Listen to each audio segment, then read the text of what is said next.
Does it violate copyright if I sing it, even if it's as Well, good you as the original? sing it significantly off key, so I think we're okay because you're not hitting it. No AI algorithms I'm picking kidding. that I up. wouldn't know. new. Welcome to the HPTV podcast with Mitchell, Jaime, and Steven. We are here to discuss The Prisoner of Azkaban, but first, Jamie has a treat, a gift from her husband, really, that is going to expand our world of butterbeer food.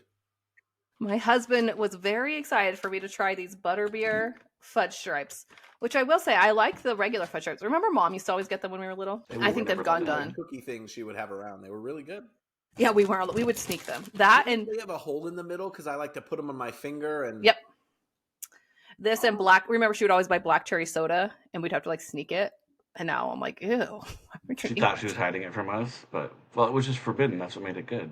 So these smell very butterscotchy, like woo. But ooh, it just broke. If you're into chewing ASMR, here you go. If you have misophonia, run. It's pretty good. It smells a lot stronger than it tastes. Oh, there's like a hint of like vanilla cinnamon at the end. It's actually pretty good. I'm kind of surprised. That's a good twist on, it can't just be butterscotch. A lot of the recipes for butterbeer early days were literally just like butterscotch and cream soda. Better than I thought. Actually pretty good. Well, now I'm bummed that we're all like, different states/countries because I want to try some. I know. Ship those over my way, Jamie. A big grocery store to see if we have anything. You'd think the home of the series would have some good options, but Steven, do you going to have a taste for us next week? Are you going to be able to hold off eating what you have in the mail? That's the question. No, I ordered them and they were supposed to arrive today, but they're not here yet. So yeah, now I'll have to hold off for a week. It's going to be tough. And hide them from your children? Yeah, what I'll have to do is have my wife hide them from all of us is what'll happen. Because if I know where they are, let's be honest. Well, when Steven was visiting here over Christmas, you bought like Oreos for yourself or something. I can't remember what it was. And you got so mad because your wife and kids ate them. Like Oreos are like the hardest thing to find. So part of it's we grew up in a big family, right? There were 6 of us plus our parents. So we would get things like Costco and Sam's Club sized and these massive, but we I don't know, I feel like we knew to a degree, like eat a little bit at a time. That's not my wife's philosophy. So I'll get like a big old size whatever. And once it gets opened, that's like all they eat for 24 hours and it's gone. And I'm very upset because I don't get some most of the time. I'm like working and stuff, Separate from the fact that I just really like food and eat too much of it, I cannot have like cookies or chips. If they are, the most self-control I can have is like having some every day. But there's not like Oreos are going to sit in my cabinet for a week. And then a week later, I'm like, oh, yes, some Oreos today. Like if I have snackables, they are in my brain to be eaten. It's a problem, but I don't get people who are like, oh, I just have a snack cabinet and like I just dibble in it once in a while. I do that sometimes, but it just depends on the thing because there's some things. I had some Ben and Jerry's in my freezer that I bought Saturday. I had to eat that whole thing over the weekend. It was just there on my mind. Your Instagram post showed 3 Ben and Jerry's, Jamie. I only ate one of them so far, and I shared a little bit with the kids. It is hard when you have a big family because like I don't do this intentionally, but like if there's something I want that Hannah doesn't like, it kind of means I don't have to worry about it. Whereas if she gets something I like, I'm like, you need to clarify for me how much of this you're going to need. Well, Steven was a big hoarder in our family. He would like hide things from us. Once you had your own room and your own money in our house, it was on. Goodness forbid you hide something in the fridge because Steven will find it, as Denise found out the hard way. It's my favorite Friends quote by Ross. He says, I grew up with Monica. If you didn't eat fast, you didn't eat. And so I took that to heart. It wasn't that we had one person, but there were 8 of us, so things got eaten. And so, yeah, I'd have to, get mine and then hide the rest. Well, still to this day, like this was like an issue in our marriage. I mean, not an issue, like a big fight or anything, but like when you have leftovers from a restaurant, like remember how we used to always write our name on the box? My husband would eat the leftovers before I could, and I would like, what are you doing?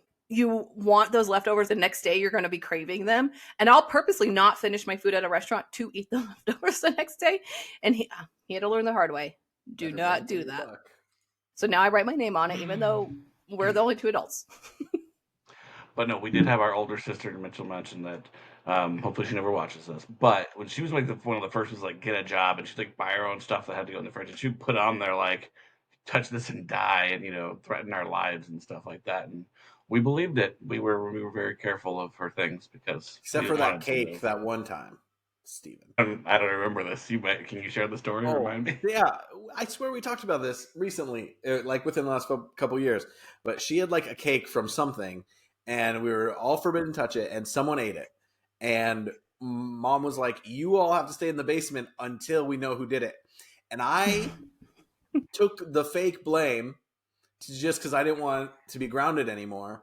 And I was like, "But I only ate part of it." And I think that kept you guys grounded.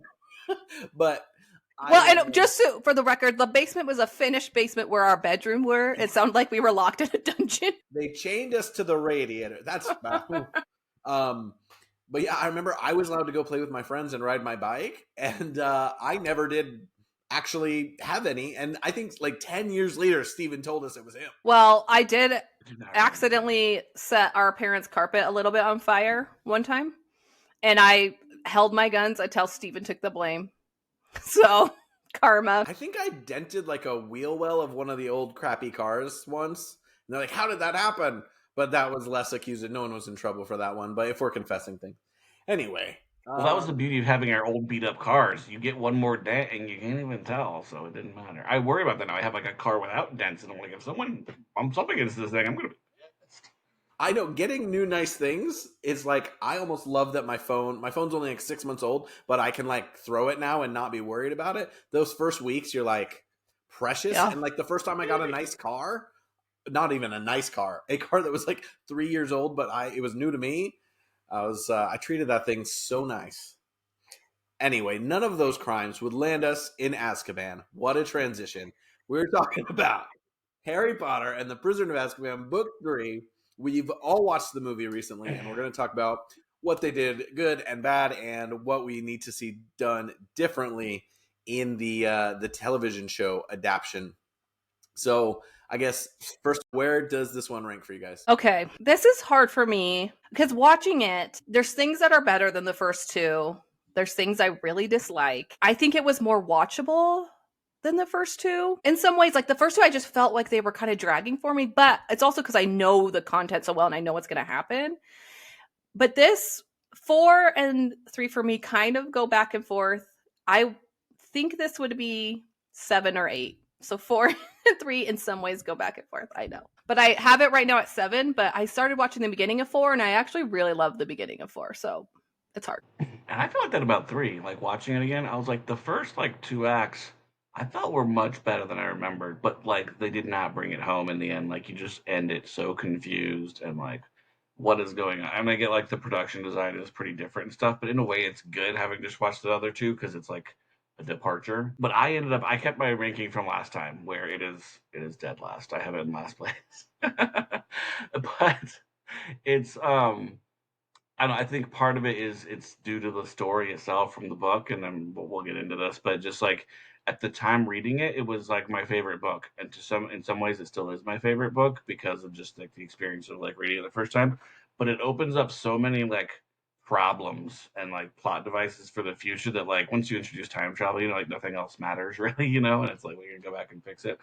So that I later came to understand was a bigger problem. But just the way the film like I don't know. It was so different, and it was too different, and they don't bring it home in the end, and it just ends up very convoluted. I feel like it is. You compare to the others, I feel like the others just have more pros, and this one just ends up with a longer list of cons. So it ends up in last place for me. Well, you're wrong. I think it's third or fourth. Maybe it's some recency bias. So let's say fourth.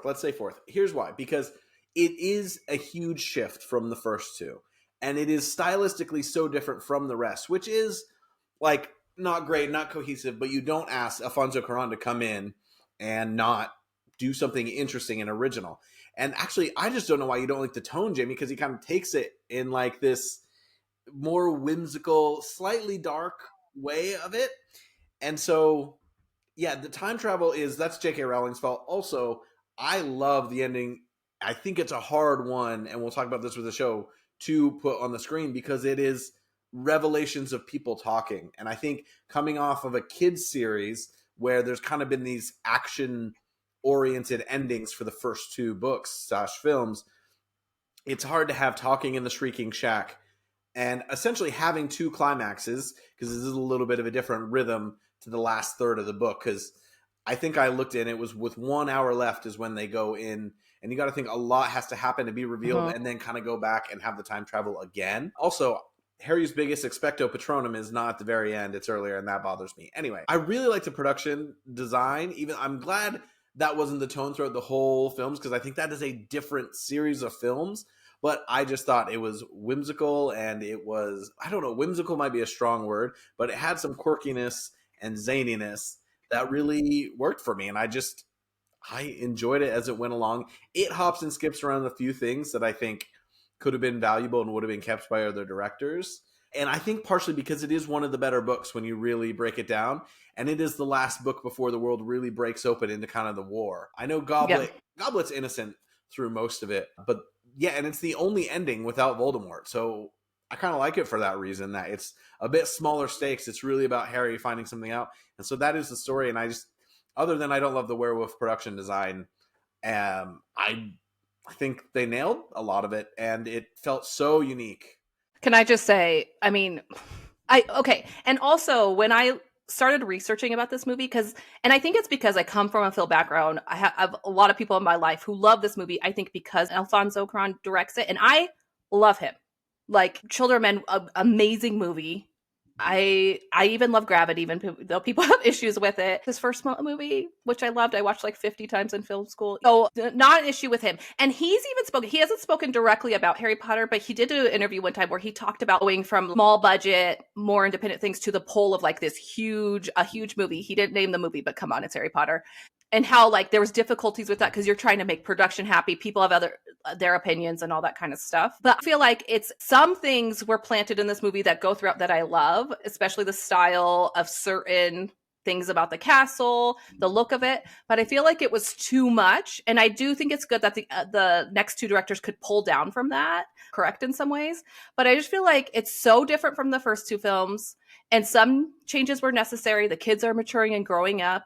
I feel like it's a little awkward in adolescence, the movie overall, which kind of reflects the kids at this time. But it's so different and jarring. It took really big leaps in some ways. And it was the first sign to me, and like what defines this movie for me is that those big film moments and set pieces were more important than the consistency of the movies and the backstory and the character development. And all that stuff was set aside for the priorities of the look and the style. And it was just too much. Like the Shrieking Shack the whole time, it's like, this should, like, really cool performances are going on, and you're so distracted because the whole thing is shaking the whole time like crazy. It's like they're on a boat. And is it like that in the book? I don't think so. Anyway, that's my rant about Prisoner. I'm going to try to be positive somewhat. I get not liking it compared to the others, but I am just surprised how much you just don't enjoy it. Like, do you skip this one? I don't think I will say watching it, it was like watchable. Those great moments are huge, but I just don't understand why it's so beloved by so many people. Are like, oh, that one's so good. And I'm like, what's going on here? So I think that's why I get so like defensive of being like, new.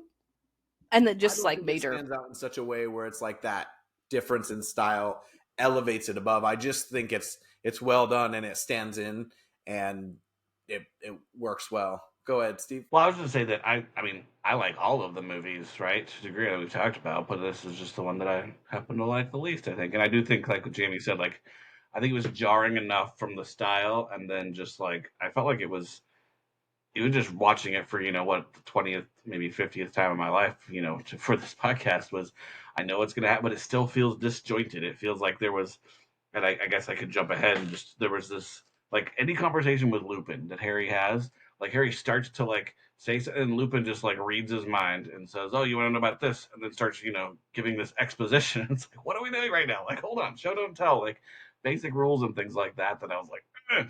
So it irked me enough times during it. In the later movies, those kind of moments, as like those conversations are like beautiful. And I feel like that was a plan for that, but it's just awkwardly done, where just the rush of getting out exposition in this movie really took me back to the first movie, which I did not love in the first movie. That's where I was going to go with it, is that there was a lot of rushed.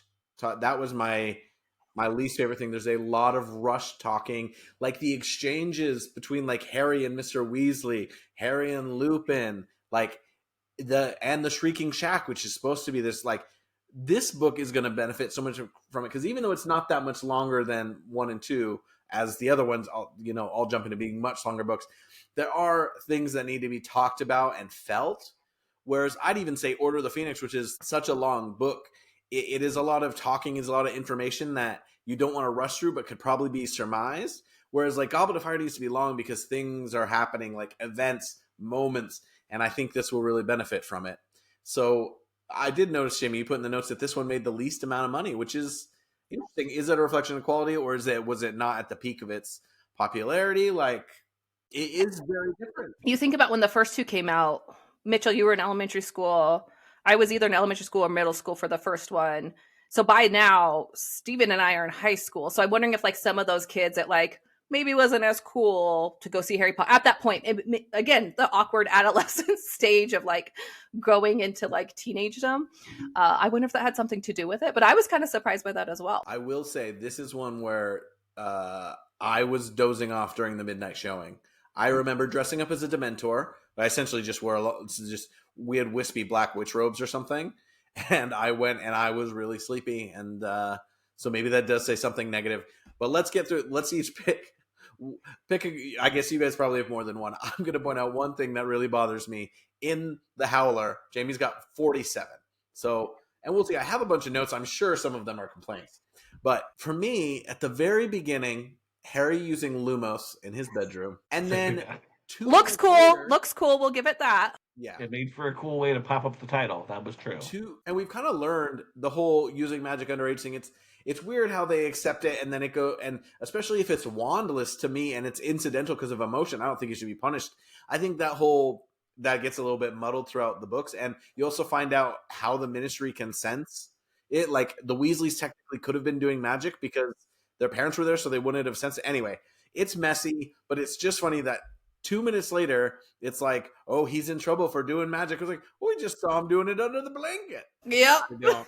I don't and again, it's just a signal that it was more important to have that fun look than it was like what's actually, and that's literally how the movie starts. It's like, we're going to disregard this huge thing that happened in the last book and this huge thing that's about to happen here, that he gets in trouble for using magic or magic being done in the home. And then it's just Lumos, whatever. I have one more howling complaint. And it's that you have all these characters in their year. You have Lavender and Pavarti, and you have Dean and you have Seamus, who all kind of get like token moments. But in this one, they chose to give 3 or 4 of the critical lines to some random guy who just wanted to be ominous. But he does so well. He was great. And he's been on TikTok now being like, yeah, I don't know, I was just that guy. And then they cast Parvati Patil in this. And even though you knew she kind of had a bigger, not big, but a bigger role in the next one and was in order, it's interesting that they changed that casting in between. I was like, that poor girl could have been at the Yule Ball the next thing, but it was just odd to give the lower end characters less to do. Neville doesn't have much to do in this one, whereas you can start, this should be one where even though he doesn't have a lot to do in the book, you could start building him up. He could maybe have some of those thoughts in the middle. I did think some of the cast, like the one-off casting for the kids, I think this is one where we can improve by building some of those relationships. But you guys howl away. Okay, so I'll give the first few of mine. The worst scene to me in this one, which is like, ick, is the McGonagall Roz murder fudge scene. It's just like this awkward rush exposition. It's like Harry walks in right in time to hear all this. And it's a little bit like that in the book, but it's like we got to get this all out. And this, and it's like, it's so out of character for McGonagall. Anyway, but that's one of my worst moments of the book. I actually cringed during that and kind of fast forward sometimes. Okay, but the things that really make me mad, the Dementors just sucking souls immediately, going for Harry's soul. That's supposed to be such a big thing at the end. Not really doing enough of the backstory of the Marauders and just that whole thing.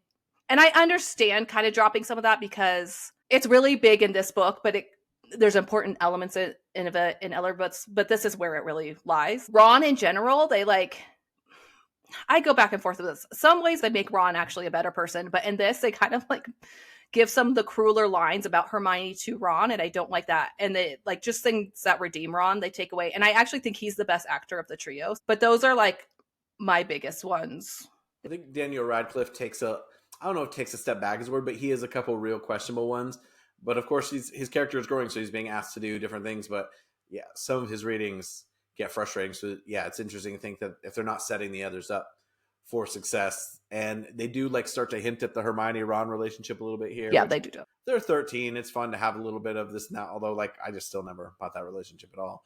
Hermione and Harry shipper for life. But, you know. Steven, what did you think was the most critical Howland mistakes? I actually, well, I don't know if it was the most critical, but I actually wrote down what Jamie had said too about Ron, because I felt like there was this whiplash. There was this like some part make him look pretty, I don't know, terrible. But then at the same time, Hermione is like almost grabbing his hand at one point, and it's kind of like she's falling for him, but like he's not being shown in a good light. I felt like that was kind of weird. It was like, what's actually going on with this character? And just the scene where Snape like insults her. In the book, Ron like defends her, and here he's like, he's kind of right, and I'm like, okay, butthole, let's be nice. Anyway, go on. But I put a lot of the exposition, I think, was what most of my notes come down to. We were talking about, like, there's a scene where Harry goes to Lupin and says, "Can I ask you something?" And Lupin goes, "Oh, you want to know why I didn't let you, fight the bugger?" And it's like, well, hang on a second, and then he just starts spitting out all this other information that Harry didn't even ask for, which we need, but at the same time, it's like, it doesn't seem natural. And that also is a really important conversation, because that's where they build like the trust. That's where Harry comes to understand that Lupin cares about him, and he's wanting to make him feel better, and that he was actually didn't let him do that for a very good reason. And there's this level of, let's say, trust and caring about him, but also allowing him to go do the things that he needs to do. A little Dumbledore-esque, right? That never actually gets established. So like for me, the rest of the movie is like, why do him and Lupin like each other so much? That bond to me never actually was created in this movie, and that's where this is Lupin's big film, right? So that was one of my biggest things. But really, I wrote kind of a lot of funny things that I liked about earlier in the first two acts, and then my note was just the whole third act. Like that is kind of where I feel like it really broke down, and all of the time where things are supposed to become clearer, and you're supposed to get all of this information. And I get that it's hard, like Jamie said before, is that it's a lot of talking, and it's a lot of explaining things. It's not a lot of action and fighting and stuff like that. But yeah, I'm really hopeful they can do it better in the series, I guess, so they can make it clearer, and the time travel piece actually make a little bit of sense for some folks. That'd be really helpful. And I feel like it's trying to give like the magic elements and stuff that I wanted from the other two. Like there's fun moments in this one of that kind of stuff, but it just feels off balance. And I just think it's trying to overcorrect in some ways, and then it's going too much. But overall, it's like over stylize everything. Like the whole production of like, we're up on this hill now, which kind of just stays that way. But I'm like, the Whomping Willow, I'm like, how did they drive around that thing in the last movie? It's all like rocky and hilly. It looks completely different. And then like the cuts, the fades to black, the like, I don't know what you call those when you fade like in a circle and you fade back out. Like, why are we doing that? It's so distracting from what's going on. Star Wars. This is Harry Potter. Just kidding. But it just feels like there was a lot of like stuff that I don't understand why they did that, because it makes things feel so dated. So I'm like, why were these decisions made? And it almost feels like they're covering up for something, but there's really not. Like you could have just cut to like the crow instead of fading in and out on whatever to the crow. So things like that I don't really get, but I appreciate the artistry of it and trying to do something new, and that it wasn't just like a boring cut from here to here kind of thing. Anyway. I think we can go to positive. Yeah, if we go to pensive, something that could have been changed is like they just didn't need to change the grounds. Like it very rarely felt like it needed to look and feel that different as a layout to get what they needed. And like there's a courtyard out in front of the entrance hall or the Great Hall, and that's where like Harry flies out at the end, and there's one other scene there. That could have been done somewhere that already existed. Hagrid's Hill. Well, maybe it is. It is. It's a giant hill. Those kids don't need PE or anything. They're in shape. They got to run up those hills all the time. I was exhausted for them. It didn't need to change. I think it was the positioning and feeling of that it was jarring. I'd say the one thing that, maybe transitions are the way to do it, because if there's something that I think could have easily been adjusted, it is some of the flow. Some of the plot felt like you could tell Alfonso Cuaron just didn't care about certain things or didn't think they were interesting. And he made some, for lack of a better word, set pieces that were interesting. And sometimes the way that the film transitioned through, it didn't have a lot of flow. And I think that's something that would not, it taken a line here or there to try and make some of those adjustments. One of the things I did like about it is the music, which is very different from the other films, even though it's done by John Williams. But there's like some classic tunes that we're used to, like when Aunt Marge is going away. And then it's a big choice while the Bogart's out to have Lupin playing that music and to keep the ominous feeling, but also have it be like this silly moment. There's also the moment when they're all trying the candies at the beginning when they... Yeah, I think that's fun. That is a moment that I think we need in the TV show, is more of those bonding bits. So I think if some of that could have just flowed a little bit better. And then obviously I generally like the movie and the mood. It's a little bit chaotic, but I think it looks and feels pretty cool.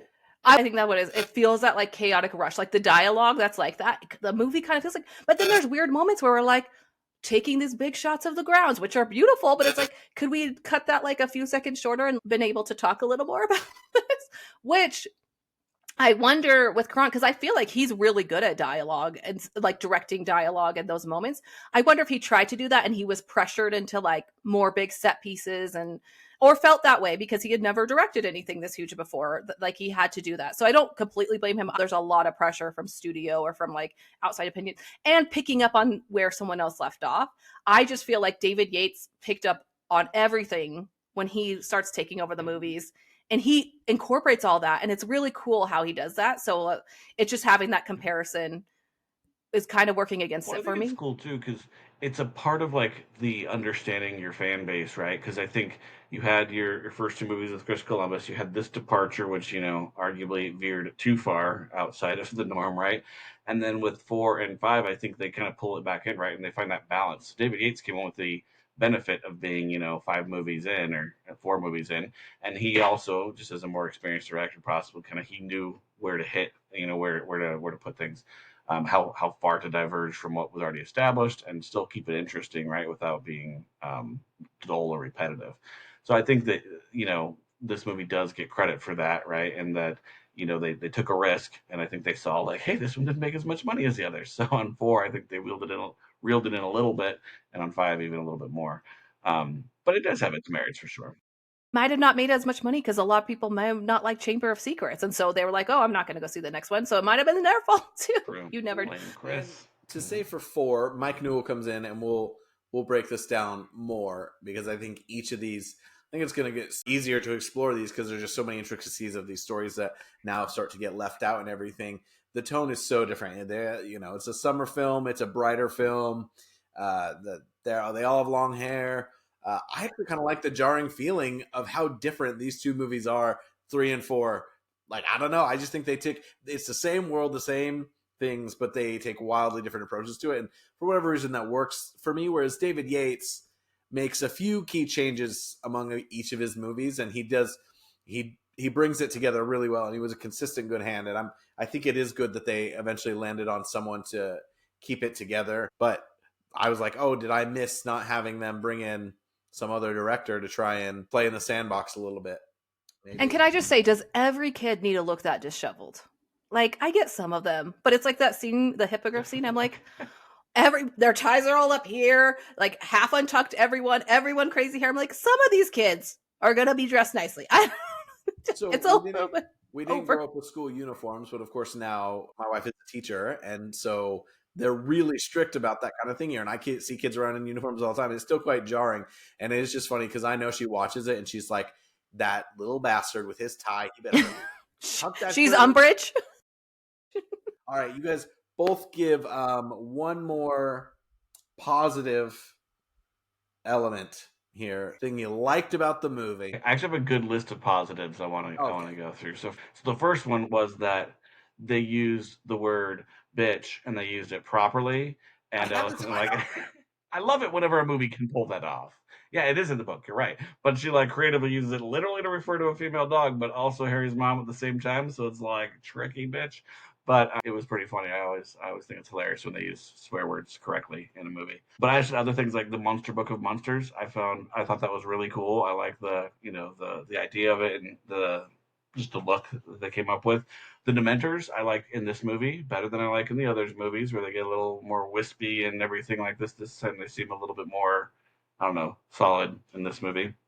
And they go a little away from that in future ones. Riding Buckbeak, I thought that was a really cool magical moment where Harry's flying over and you see you just kind of, that's that like, man, magic is cool kind of, moment that they really nailed. And so I like that. I remember not liking that in the theater because I was like, Yeah. he just kind of flies around the paddock. Why is he going over the lake? I know. Why are they making such a show of this? This is lies for cinema. Anyway, go on. But it is like kind of like that, right? It reminds me of like Game of Thrones in the later seasons where their whole budget went to these long dragon scenes Yeah. instead of like, sticking to actual useful scenes. So there was a little bit of complication or in my brain there about that. But I did think it was a cool way to kind of show the magic. And I think that's it. Oh, the last one was Aunt Marge floating away over the city because Harry's like leaving the house. And you like see her way out there, and like that got a good laugh out of me because I totally forgot that happened, but it was a nice little addition. Well, they look like animatronics on the ground. Like he's like doing this, and she's like, eh. I'm like, oh, they could just set that up at the studio too, or two animatronics Vernon probably thought she was dead. He was probably like, yeah, she's gone. She doesn't survive that. floating into space. Which, do you guys care if I floated into space? Okay. So I had the fun scenes, like you talk about the dorm, the trying the candies, the bug art lesson. I think was cool, even though it's bugs me a little bit that like it almost feels like Harry gets to choose what the bug art turns into. But anyway, the Buckbeat thing I mentioned, which I do, and there's a lot of things like this. I think that bugged me when I watched it, but now I get why they did that. It's a cool like cinematic moment. The fat lady, just her whole performance and all that stuff with Sirius, I thought was fun. I like the plan of the Dementors floating outside the school, although overall what's a big part that's missing to me about the film is like their presence in that like they're guarding everything. It just feels like they're sucking the joy out of everything, which happens later on. But that does plant that for later movies where they are again floating outside the thing, which I like that effect. I like that they show ghosts a little more and you see a little hint of the headless huntsman. I feel like he did go back and maybe add that in because he did say he read the books and liked them. So maybe he's like, let's give them a little taste of the headless husband running around the school. I think that's it. I do want to add the casting in this, like Trelawney, Lupin, Pettigrew, Sirius Black, really strong. All those were additions. Yes, even I agree. It's a little bit more to do here. But I think when I was watching the scene with Alan Rickman and Gary Oldman, I was like, for as rushed and like we didn't maybe get the Shrieking Shack sequence that we wanted, you got to think that is such a massive caliber of actor.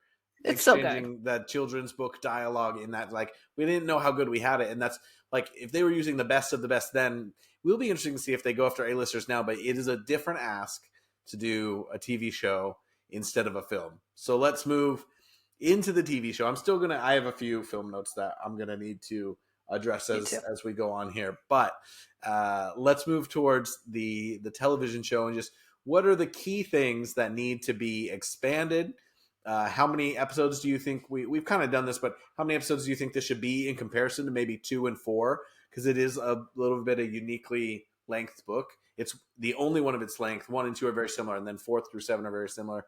So yeah, how long is this season? What are the key things that are going to expand and we're going to see better to make it a better adaptation of the story? Okay, so for me, a big thing that disappointed me about this movie when I first saw it, and I understand why they save time, but is Harry hanging out in Diagon Alley, which is like, I just love that moment in the book. It's really world building.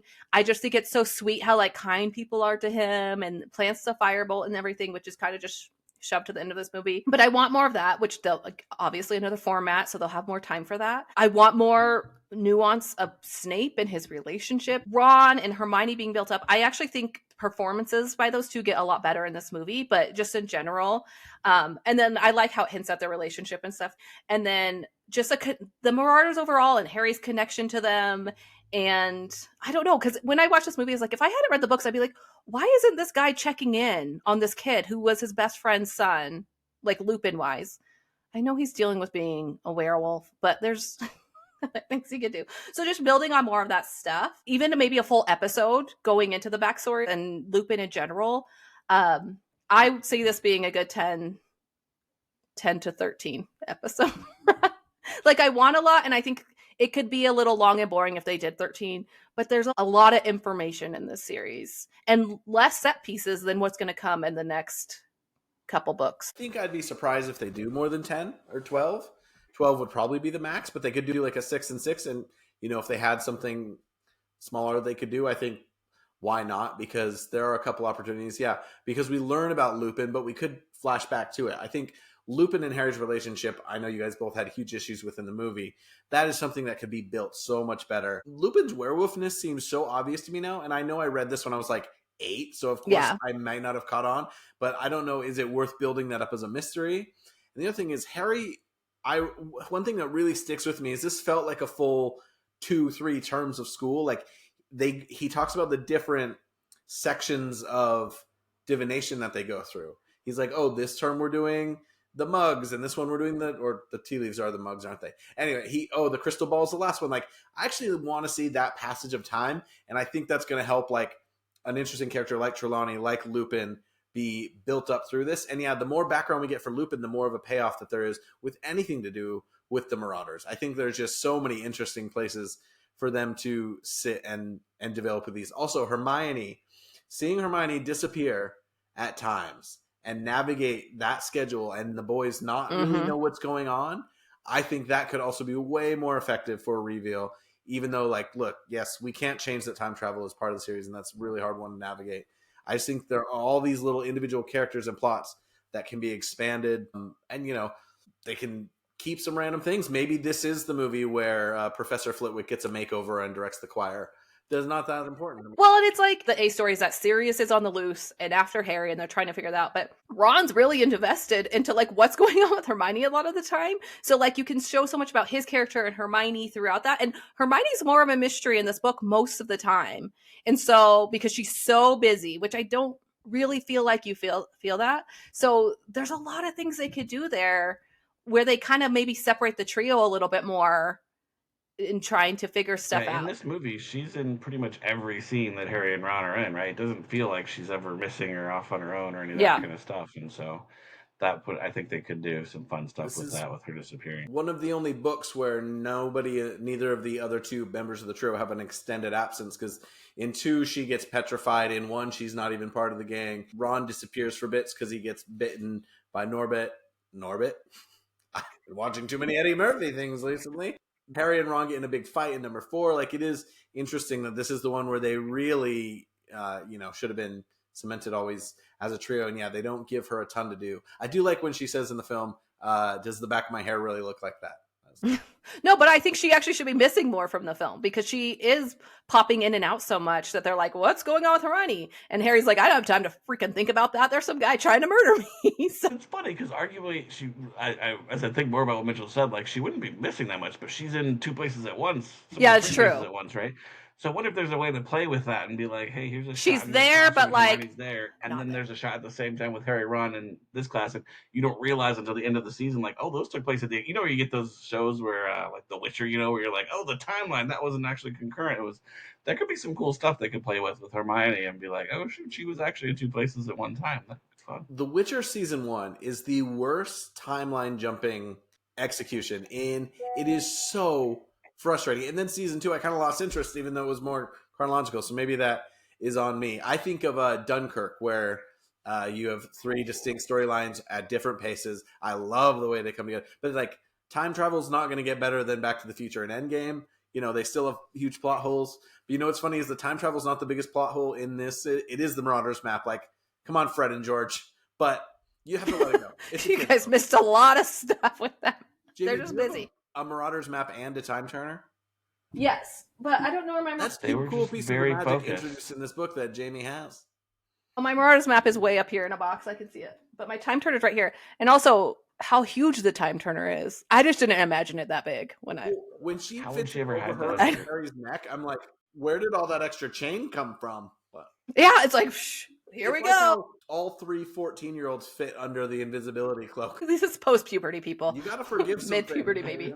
Anything else? Oh, Steven, did you? I was just my big thing. You guys talked about a lot of it. Is 2 expands on the world, but this is where 3 really it really starts to flesh this out, where you start to realize, like, okay, there's a lot of context about before. It's not just that Voldemort was bad. It was that there were all these people involved, right? And like one of their best friends turned on them as a result of him, torturing him and threatening him and things like that, right? It adds just this other layer of depth of like, okay, this is some really complex stuff.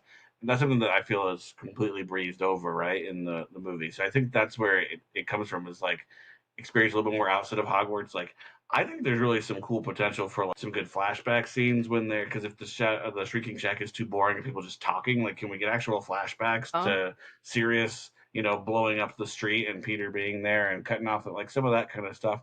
I think would be a cooler way to play it, where you can get some of that action in that way. But I also I would love a bottle episode about like the Marauders and stuff. How do we insert that as one of our episodes?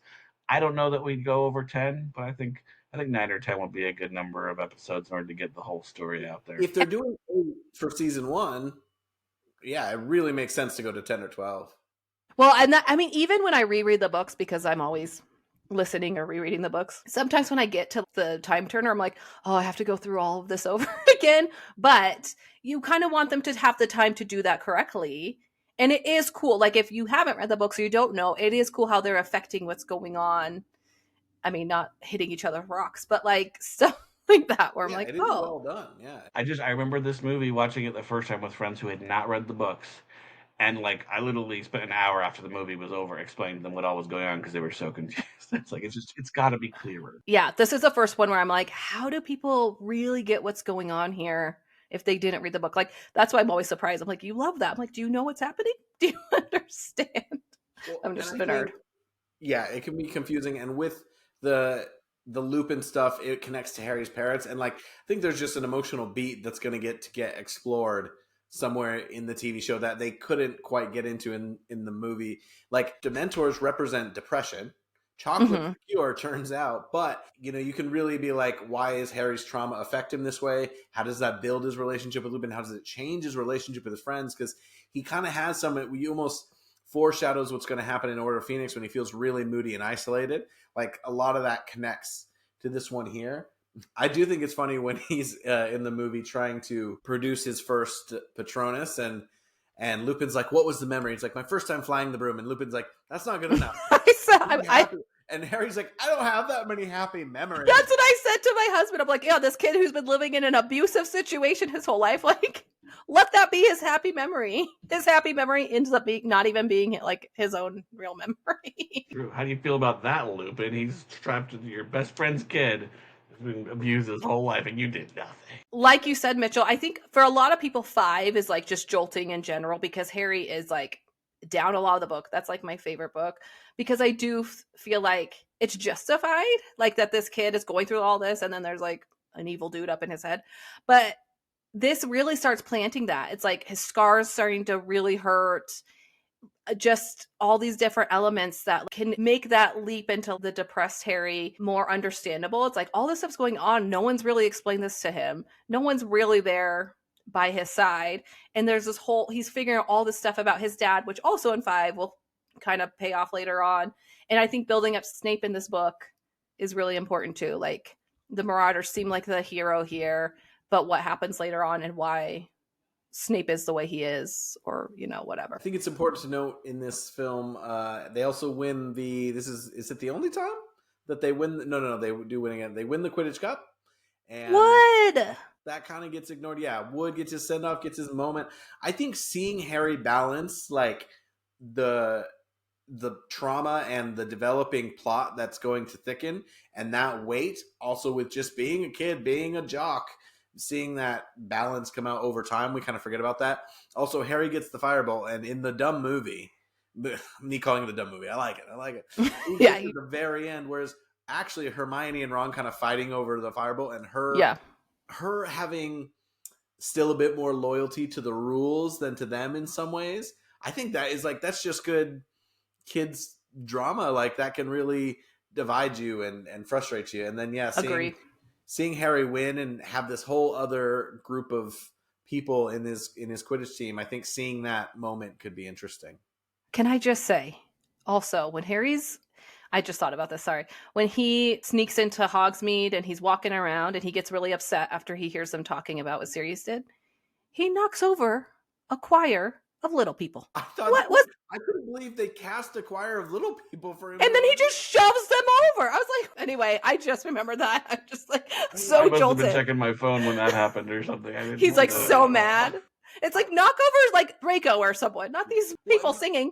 I wanted that sequence to be like the book where like they're actually just in a booth and there's more than Yes, me Hagrid too. and McGonagall, and the way Harry overhears it, and Hermione and Ron also overhear it. And I think Harry's emotional reaction to it in the film is one of Daniel's less proud moments in that one. Wait, one other thing though, mentioning knocking over Malfoy, one of the best parts of this entire film though is Hermione punching Yes. Malfoy. That was so satisfying. I mean, I know like he's just such a little cretin, and then like there's spells and there's insults and stuff, but like watching him actually get socked in the face was very nice. So I hope they keep that. I also hope they just end on the note of like Harry, and I feel like they tried to do this a little in the movie, and it's okay, but Harry really feeling like Sirius is going to save him. Like the bond between Harry and Sirius for me is huge in the books. And I just want to feel that more. And even Sirius sending him the note signed that he can go to Hogsmeade. Like, I just love that moment because it's like, finally, this kid's going to have like a parental type person in his life. And you're like, there's so much hope there at the end of this movie. Well, and that's another one of those relationship building things where like Sirius in book 5 is just so much more powerful because you get kind of this Harry has family now and he has like that hope, and I feel like it's not explored very well in the 4th or maybe the 5th movie to an extent, but it's not quite the same. So yeah, I think that part of like I could come live with you, like I have an actual home I want to go to. And I remember being so excited for that. Like I was like, oh my gosh, she's gonna get out of the Dursleys. And I mean, this is the last book to kind of end with hope. So it's like, let's feel that a little bit because it goes downhill. I think it is a fine line, Harry turning from Sirius needs to be sinister and like what you fear until you find out that he's a good person. Like, and it is a fine line for Harry then to make progress and I want to live with this guy. But that's how much we kind of hate the Dursleys, which it'll also help if we spend a little bit more time with the Dursleys and see Harry still miserable. I think in this one, doesn't he get like a tissue paper or something for his gift from them? Oh yeah. I recently saw, I think it was a TikTok about how the gifts that they get him match up with the Deathly Hallows, which I thought was interesting. That, yeah. But with the Sirius thing, so as you grow up with the books, they become more and more complex and more like adult themes. And this book is like a major part of that. But there's this innocence planted that Harry trusts him so much just immediately because he wants to so bad. And like the whole not having them kill Pettigrew because he's like, my dad wouldn't want that. When maybe his dad would have. The innocence of Harry is so tied up that. And then like in 5, we kind of see like, well, Mary Sirius isn't making the best decisions for Harry. And maybe he doesn't understand. And you kind of see that through Molly. But to plant that here, so you kind of get that payoff with Sirius.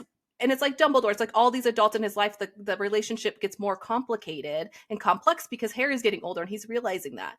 It's like the day you figure out that your parents are people and not just mom and dad, when you're like, oh, they have flaws and they're doing this and this wrong. Know everything. You have those moments with Harry throughout the books and it's like, let's plant and pay those off more because that's how you mature alongside Harry. And when you think Sirius does not actually have that much page time or screen time definitely screen time. In the 4th, he's literally in a fire for a bit. I think we're actually going to need to shoehorn him into Goblet of Fire a little bit more. But every one of his little correspondences with Harry about the tournament, he's the one who kind of tells Harry about how things were before the war. Each of those matters so much. And yeah, it is great how he gets built up, and then he gets humanized a little bit, but he's still so important to Harry. It's actually like a great character arc over 3 books when he's really only in the end of the 3rd one, a snippet of the 4th, and then the 5th where, spoiler, he croaks. But it's I think it's worth investing in. Jamie, you sent an idea in for a Sirius Black casting today. Do you want to? Yeah. Well, I just was reading an article because it keeps being all these articles about who people are saying is rumored. Caught on. Yeah, but it's always like usually the same people, and maybe this has gone around. I just haven't seen it. I think. But what's his name? Oh, but Ben Barnes, who, and Mitch has a point. I think he's a little old now for the role, but like when I look at him, I'm like, that's actually a lot kind of how I imagined Sirius. But he's not. He doesn't look as. I mean, no, he looked much older when he was. Yeah, oh yeah, and I mean, I love him in Prince Caspian. I'm trying to think of like fantasy things with him, but but I think he plays a very morally gray character. If not, I only watched season 1. I have not read the books, but it is called Shadow and Bone on Netflix, and he plays one of the main characters. And it's a little over the top, but he could be good. I don't think it's a bad call at all. Sirius is just, I mean, you ask most people who are fans of the series who their favorite character, and a lot of them say Sirius. Like it's a big role, and like you were saying, Mitchell, he's not actually in it that much, but his presence in this book is so looming, like you feel it the whole time, which I think the movie's missing. And then even in the fourth, it's just the idea that Harry's constantly thinking about, oh, I need to write to Sirius about this, I need to let him know this, that he is that person that's caring about Harry and in a good way is helping Harry when, you know, especially when it comes to the Triwizard Cup, there's other people helping these kids out, but no one's really helping Harry. I mean, Mad Eye, whatever, but it's complicated. But Sirius is that person for Harry. He was one of my favorite characters for sure. And Hannah's already turned down the name Sirius Marshall. So I almost say my dog Sirius Black, and I kind of should have, because he does look like Sirius Black as a dog. He does, actually. He's a very small version. Thanks, dog. Well, Lupin was like one of my favorite characters in the book, but now one of those people, as I've grown up, I'm like, dude, you should have been there more for this kid. But also, why is he so disheveled? Even if you can't make money, you have magic. It's like there's that one part he pops up when Harry gets caught by Snape when he's sneaking around at night, and then Lupin comes in and his like face is all scratched up. I'm like, no one guessed that this guy was doing something weird. I was too innocent to even realize he was probably just doing heroin, but it's fine. This professor is addicted to drugs. It's just a drug addiction. It's like everyone really does look scraggly in this because like Peter Pettigrew looks so bad. Now they kind of go with the idea that he's literally been a rat for 13 years, but I'm like, wouldn't you have been like when none of the Weasleys were home, turning back into a human, stretched out, eating some food? I don't know. He was eating a lot of food. Yeah. He got chubby. But no, I just love all those characters, all the Marauders. There's so much depth to them. I mean, like you think about Sirius, for example, like he has to seem unhinged enough, and then as you get to realize like why he's unhinged, you begin to see like, oh no, he's a person who's just ticked off, right, or who's just been screwed over so many times that he's kind of gone too far, and it's just a hard line to walk, and that's where I think having the time is going to be really key. And I've said this every other movie we've talked about, and I'm going to keep saying it, and that's just that I want them to include at least mentioning these characters and stuff, like the one movie or the one book characters before and after. Like at the beginning of the first and second books, we kind of just feel like there's only these 5 or 6 subjects and that's it. And then in book 3, it's like, oh no, there's all these other teachers who've been here the whole time. You just didn't notice. How do they mention that in book 1 and 2? And like, oh yeah, no, there's stuff like divination and astronomy. You'll deal with all that stuff later, right? You have these other professors that are around for that, and you see adults in the hallway you don't recognize and stuff like that. I think so much of that is just, it'll help that continuity and just feel like this place has been a whole thing the entire time and you're just learning about it. Those professors better be sitting at that table. Year 1. You know what Trelawney, where are you during the feast? That would be just kidding. Great if they could get them in for, one little shot and then to pop up later. It's Hollywood. They're not casting like one really long shot where you can see, there's like 14 people up there, but you only get the close shots of a few. You know what I mean? Like, there's more teachers. They should add them in later. They should, once they cast them, like 2 years later, be like, go back and watch. There's some new Easter eggs. But also, like George Lucas, do the remastered version. I feel like the student size in this one also like triples, but maybe that's just me. Maybe I didn't notice as much of it. I'm like, there's so many kids, but then it does continue with that throughout. Weirdly, I thought in the Great Hall, when they're all sleeping in the Great Hall, it made the Great Hall look small. That felt small, but when they were like eating or when they're all running around the castle, there's like so many kids, which I think is cool because it feels more like a school. But then at the same time, I'm like, how many kids are actually at Hogwarts? I don't love the positioning of the fat lady's portrait, but I like them doing the staircase stuff. Felt really, that chaos of student stuff in that felt really cool. Also, well, it's like every other house, it's like a mystery where their house is. Gryffindor's just right there, the top of the stairway. Everyone to see. So, speaking of, I do want to make a list of like one book characters to keep track of. I was thinking the Owlry, which is not one book, but I think it's introduced in this one. Also, remember in book 1, there's the broom shed is where Harry's putting his broom away, and that's when he overhears Snape and Quirrell talking in the forest. I was just like, it's dumb to have a broom shed, but it's funny that it's never mentioned again. And I did like the hint of Cho in this one, even though we don't get to see Quidditch and all that, or like a lot of Quidditch and stuff. But I do like the little like moment on the train where he like is flustered because she said hi. And this one will have a great tease at the end when they're like, oh, and the Quidditch World Cup, like that really means something when they say, oh, the Quidditch World Cup is this summer. And yeah, seeing Harry get away, because the Dursleys completely eliminated from book 4. Poor guy. I think, or movie 4, I mean, and maybe even, are they in 5 or 6. They're in one of them, but not the other, or something. They're in 5 because that's when the Dementors come to Little Witching. Yeah, attack Harry. But I don't think 6. So the little alleyway where Dudley and Harry get attacked, like, looks like a subway here, which actually just, a road under thing. I was in one that looked just like the other, like the same color, the same neon lighting, and I said it to Hannah, and she was like, yeah, it was much smaller, but I was like, watch out for the Dementors. Oh, can I just say before we end? Well, I was going to go to the Golden Snitch, so there's going to be...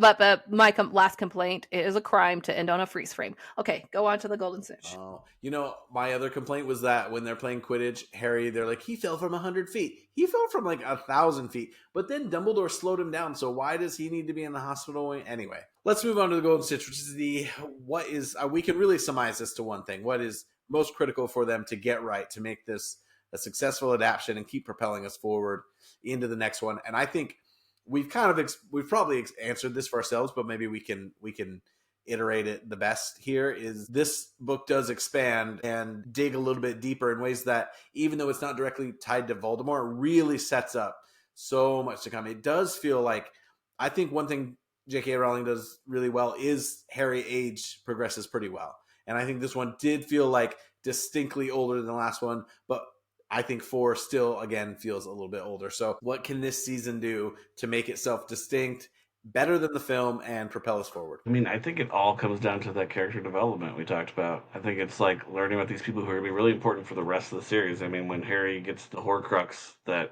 stone, the Deathly Hallow, right? He's able to see the Resurrection Stone. See, this is me failing. But like the people who appear to him are his dad, Sirius, Lupin, his mom, right? It's like Sirius and Lupin are that important to him. And I feel like that needs to be fleshed out, and then we need to understand why they're important to him and build that relationship, and then just understand the Marauders, like how that connects him to his dad, and how and his mom, and how it connects him to Snape. Frankly, I think all of those things, that's really the foundation of kind of the story going forward that comes out of this book.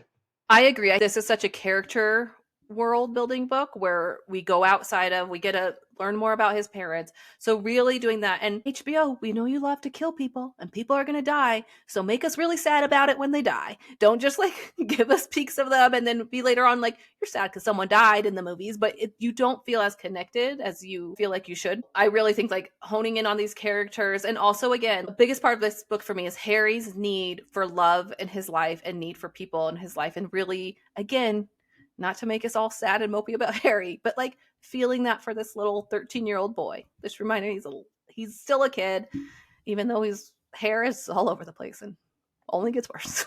Yeah, I'd say expand the world with consistency, build those relationships, build the emotional depth. And this is going to be, our first Hogsmeade. I think Harry not getting to go to Hogsmeade and then his series of trips each mean something different. I think this is, compared to the first two, there's just so many more relationships that are going to benefit from that time. And then to me, the development of, again, like Hermione, Sirius, Trelawney, not that she's that consequential, but like her silliness and then her having predictions. I just think there's so much more that is going to be built. I think we're really seeing the benefit of the time come into a whole new level. Whereas 1 and 2, probably there's a world where there's really accurate movie depictions of those and you lose some time, but there's even probably really good 4 to 6 episode seasons of those. I think this one needs 8 to 10 to 12 hours. Like, it's really going to deserve its time. Stephen, I wanted to ask real quick before we wrap up is there something you think they need to do that the movie didn't do in that third act? Like, what annoyed you, not what annoyed you the most, we've kind of gone through it, but like what really made it disjointed, whereas this will make it flow a bit better and make sure that the emotional impact is there? Well, I think it's what we've been talking about. I think it's the relationships. I think it's believing that Sirius can appear to be this unhinged, crazy person who wants to murder everyone, and then that transition into, once you understand the backstory and why he's so ticked off and how badly he, because like we haven't even broach the fact, I don't think we do until the end of book 4, right, that he didn't even actually get a trial in the end, right? He just got shut off to Azkaban because they're so sure that he did it. And so he really got hosed. And I think that that just feeds into all of this. And then like the need to like save him, right? And to break wizarding law, to, travel through time and do all of that to save this person because he's that important to Harry and he's that important to the Order, all of that kind of stuff. I think if they can do that and make the time travel make sense, I think the third act can be saved. And a better But I werewolf. was just thinking through, and a better werewolf. Yeah, the werewolf effect was not good. Werewolves are Come hard to on. get right. I don't think I they're done know. well in almost anything. It's true. It's true. But no, the thing I was thinking through, just as we were talking through the Golden Stitch in this last piece, is that these have already been books, these have already been movies, right? So, like, people know the story. And I just think, again, of my kids watching this for the first time, and maybe even the ones who haven't read the books yet, right, as they follow through and they wonder, like, what happens in the next episode? What happens in the next season? They can just go Google it, right? And so they have to be able to change some things enough to where it's still intriguing. That's where my brain keeps going, like, what can they change to keep it interesting without drastically changing, the overall story that we need and the characters that we love? Because it's if you want to have that, like, that tension, right? That urge to, like, come back and see the next episode, then you've got to have something different. And again, I don't know if it's, some of those background characters getting side storylines that drive things, or we want to see, like, how that might actually impact what we think is going to happen, and does it still happen that way? I think there's a lot of ways to play with that, but I think that's something else where book 3 really moves into new territory, where there's some room to play with, maybe even just the order of events or something. Maybe something from book 4 gets pulled forward, book 3 gets pushed out. There's some of those kinds of things to keep it a little bit fresh, because it has to be. Otherwise, it's just a rewatch, and people will constantly be able to just Google everything about it. I think you got to keep, because even watching this, I'm like, there's so many things that are left out from the books. So if you just say, if you stay faithful to the books, there's so many things that are missing from the movie. But also, you got to think about the differences between a book and a TV series is that all in one frame and scene, you can have Harry having a conversation with something, and you can have Dean doing something in the background that tells you more about Dean, and there's just maybe a funny moment, but you can tell so much in that visual than you can in a book, because it's not like you have the time to do that when you're in someone's head or you're in the midst of a conversation. So you can add more of those kind of things. But I do agree that it's going to be about investing more in all the characters, those side characters and people. So you like them, because when you get to the end, to the final battle, you care so much about so many different people, and you're worried for so many different people, even people you haven't really seen in a while, like Colin Creevy. You're like heartbroken about this kid who you just thought was an annoying little kid, but he's grown, and he, like all this kind of stuff. So I agree, but I also disagree. Keep faithful. I'm a person who should maybe get some scenes that weren't there and make sure he's not just super random. He's in the DA. He could still be Harry's fanboy in 3 and 4. Like, he can be consistently put in. Yeah, like, make me feel every death. I remember thinking in the final book, I really thought Hagrid was going to die, because I was like, some people post Harry have to die.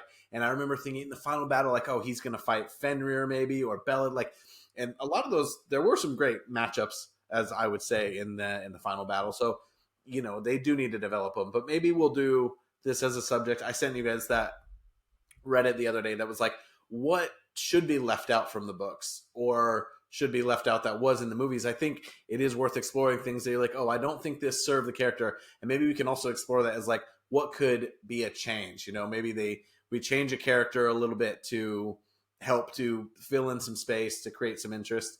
We'll definitely look at that as maybe a podcast idea, where we each come with something to leave out and something to add that doesn't dramatically change, but maybe gives us another plot to be interested in. I do think there's got to be room for someone who's like, oh, their dad was in the war before, and he's got this story we don't know about. And it may not be the main driver, but it adds more flavor to the show. And yeah, there are going to need to be, and it's going to need to be done on a great level where it's good, and people who have only seen the movies, especially, I think, or people who haven't read them in ages and ages, or seen them in ages and ages, are like, oh, there's so much more. This world.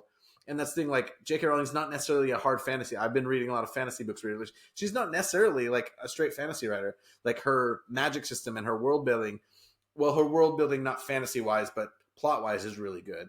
But there might be some little bits and spots where they can explore, like when they start getting into the history of magic, like the history of wand lore and stuff. Like, maybe there are some interesting places to go with that without taking focus away. But I don't know.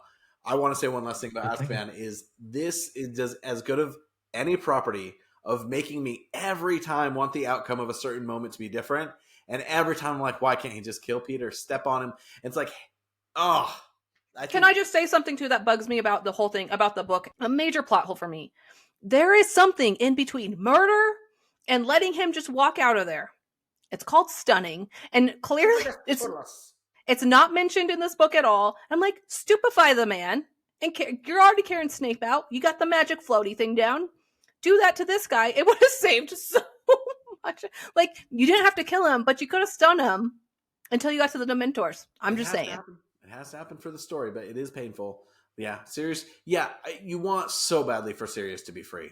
And I remember thinking, oh, they're going to catch Pettigrew before the grand finale, and Sirius will be a free man as part of this. And he never is. He actually dies quite quickly. And when you think that, like, they almost killed Arthur, and she considered killing Ron, it's really interesting, like, who ends up actually dying when Harry could have been impacted by other losses and ended up with Hermione, as he should have. No. Maybe a lot of those deaths will change with the series. But I do think that might be one of those contrived things we talked about, right? When we were talking about Chamber of Secrets, that, like, could be changed or could be clarified, right? Why they couldn't just stun him or something. I don't know. I'd like that to be able to be a little bit more believable, because he does play an important part in Before, right, and Beyond. And so it's like he kind of needs to get there, so they can't, just catch him and keep him put away forever. But it should make more sense as to why they can't do that or how he gets away. We need to make a supercut of times where one of us is talking and the other one is shaking their head, or we finish talking and Jamie just goes, no. I wasn't going to say anything about that. I just remembered also. Oh, nope, this is wrong. I was going to say something that happens in the next book. Just cut this out. Thank you. I was going to mention a character, but justice for house elves in general. There's your teaser for 2 weeks from now when we watch and talk about the adaptation for The Goblet of Fire. Next week, we're going to quiz each other. We're each going to come with some questions, and we'll do it in a format where we'll go around and ask each other the questions, and then we'll give the answers after so everyone can participate. And it'll be fun to see some of each of our favorite moments and how we try to trick each other. Also, I haven't been listening to the books, and these can be any question. So should it be 1 through 3 since we've done those movies, or are we going beyond that? Yeah, no, let's stick to 1 through 3 and then we can do it again. So a little quiz coming up. So make sure you submit questions on social media so that you can, maybe we'll go through one of your questions. If you have a good quiz idea, then let us know when you see it. One of us will pick it up and look up the answer if we don't know it, especially if we think it's going to fool the other two, and we'll incorporate that one in. But again, please reach out to us at hptvpodcast@gmail.com or hptvpod on all social media. We're having a lot of fun trying to do more stuff on TikTok and Reels.